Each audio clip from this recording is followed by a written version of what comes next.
The Formula Ford Festival began in 1972. It moved to Brands Hatch in 1976, and that has been its home ever since. It always attracts an enthusiastic and knowledgeable crowd, and this year there are 3 categories to look for: the traditional Kents, the Zetecs, and the new Duratec class as well, and all 3 get their own final. The Duratec contest was one of the most keenly contested of the weekend, with Peter Dempsey squaring up against Nathan Freak. Dempsey having won the first 4 rounds of the UK Formula Ford Championship, Nathan Freak winning the championship itself.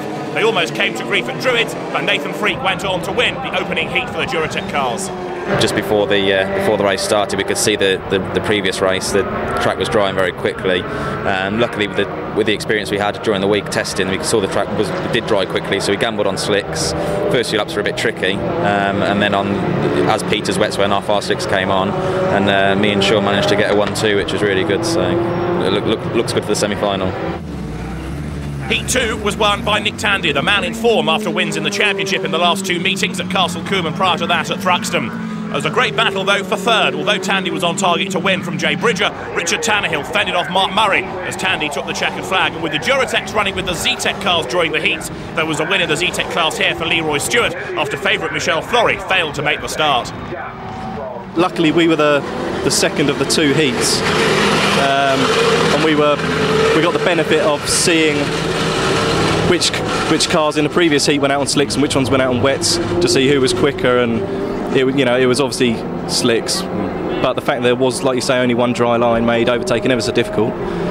Now, in years gone by, I could have said that the winner of the Formula Ford Festival could come from 20 different drivers. I think that's a different case this weekend. It seems to be the usual suspects in the UK series.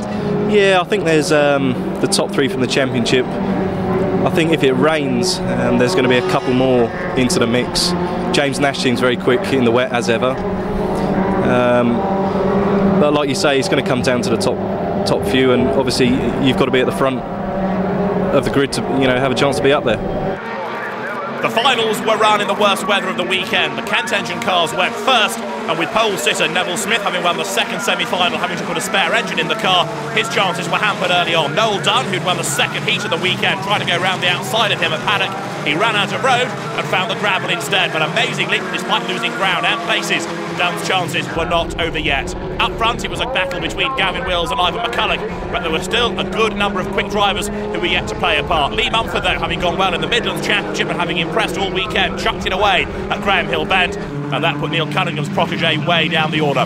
Up front, Gavin Wills led, second was Ivan McCulloch, and third was Matt Rivet. And Rivet was a man on a mission. He was inching up onto the back of McCulloch, whilst Wills ran wide coming out of clearways, and that suddenly gave McCulloch a chance to attack on the inside as they rounded Clark Curve and headed up towards the start and finish line. Wills had won the first semi-final and had only been out in a Formula Ford 1600 car once all season prior to the festival, but he certainly wasn't race rusty as he kept McCulloch at bay, diving into Paddock Hill Bend. McCulloch, the ex-Formula 3 racer, tried the outside and then dummied his way onto the inside to grab the lead going up towards Druids. He ran wide, Wills fought back, but McCulloch had the advantage as they turned into the hairpin. That put the Martin Donnelly Trophy winner then up front with Wills second, but then Matt Rivet was about to make a major impact as they came down to Graham Hill Bend. He went up the inside of Wills, McCulloch lost it under his own steam, Wills was tagged by Rivet, both spun, and Rivet suddenly had the lead of the race. Both Wills and McCulloch were able to rejoin, but McCulloch, having spun independently, was the one who lost out most of all, struggling to get the car off the friction-free grass and back onto the tarmac. So, in the 25-lap final for the Kent engine cars and the Formula Ford Festival, Matt Rivet held the lead, but charging on behind him was Noel Dunn, recovering after his earlier problem at paddock when he went wide and ran through the gravel. But this was how all the fun had started. Up the inside of Wills went Rivet, but independently of all that, McCulloch had his own spin, and Rivet's car, having suffered a bit of damage in that clash with Wills, would lead, but not indefinitely. Coming out of clearways, traffic became an issue. Rivet was leading with Noel Dunn right up behind him, but now getting in the way rather was North West Championship regular Neil MacArthur. The blue flags waved, he seemed rather oblivious to them. Rivet shaking his fist as MacArthur once again almost squeezed him onto the grass going over the line. Noel Dunn was lucky to nip up the inside, but Rivet then, trying to get through the traffic, arrived at paddock too quickly and just clean ran out of road. He went off through the gravel though did its job and stopped him. But if you have a look at the rear suspension of the car, it seems as though that had suffered damage as well, which may well have contributed to his demise. So Noel Dunn, despite running wide through the paddock gravel early on, suddenly inherited the lead. Morgan Dempsey, who'd won the opening heat of the weekend, was second. Mike Edgar was third, and now fourth was Gavin Wills, chased by the Australian Paul Zetec with the Spectrum, and Ivan McCulloch had managed to battle his way into the top six. But for Noel Dunn, it was going to be a win as he came across the line to win the Formula Ford Festival for the Kent Engine cars, having had a very busy race. Morgan Dempsey came home second and Mike Edgar third at the end of one of the best races of the weekend. Gavin Wills, having led early on, finished fourth. The Australian Paul Zetec, racing here for the first time, was fifth ahead of the recovered Ivan McCulloch. The Zetec cars had run with the Duratec field during the heats and the semi-finals, but they had their own standalone final, again in appallingly wet conditions. Benoit Perret, former French champion, had won semi-final 2. He was on pole position. Nick Katzberg, having won his heat and his semi, the opposition, with him at the front of the grid. Upholding British honour, though, was Neil Toft. He'd started third on the grid and was busy trying to defend from Takashi Nagase, the Japanese driver, as they dropped downhill, with a very impressive Craig Bell running fifth in the Duckham's liveried Van Diemen. Toft, having won the Clubman's Cup this year, was busy defending a place in the top three, but then we started to lose cars off the circuit at Paddock Hill Bend. We lost Matthew Payne early on, and then also in the wars was number 11. That was Henk Viek Jr. having a spin coming out of Graham Hill Bend. And Henk Viek Jr. had gone well at Brands in one of the Benelux Championship rounds earlier on in the season. The battle then raged on, though, for second place, with Nick Katzberg trying to keep at bay Takashi Nagase. The Japanese driver had calmed down markedly over the course of the season, and this was a mighty impressive run as he moved through on the inside, and now started to try to pull away from Katzberg and do something about the Frenchman Perret. Benoit Perret himself had had a victory at Brands earlier on in the season when the Benelux Championship came to the UK, but now the Japanese driver Takashi Nagase was hunting him down. Katzberg ran third, and then Neil Toft was fourth. Making their way up towards Druids, Benoit Perret remained the man up front, but Nagase was narrowing the gap. Never before had France had a win in the final at the Formula Ford Festival. Patrice Gay came close many years ago before making a mistake, but Benoit Perret was aiming to right a few wrongs and give his homeland a maiden win within the Formula Ford Festival final Roll of Honour. For third place, Neil Toft was catching Nick Katzberg as there were battles raging on right the way down through the field.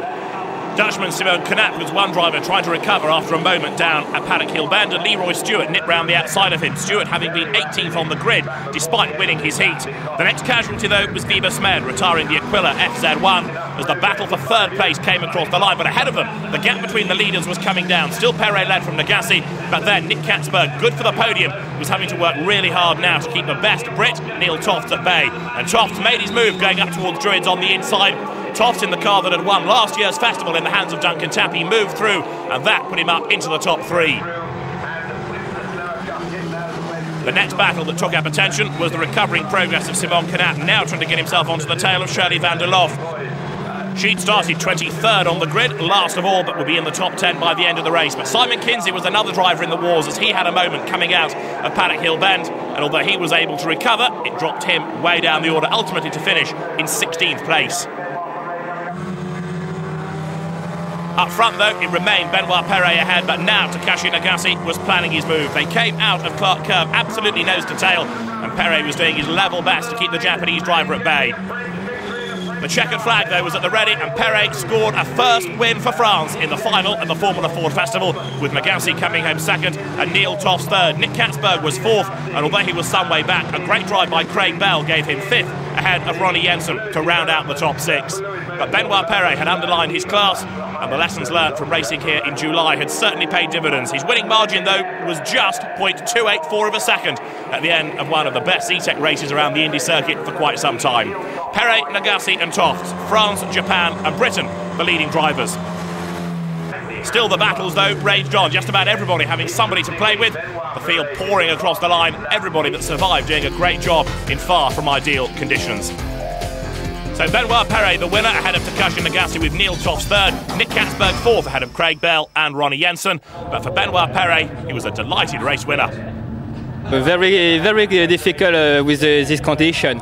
I win, I'm very, very happy. I don't think win when I go at Brands, so great result for me, and I'm very, very happy. Right. And thank you for my mother, because we are only my mother and me, so great result for us.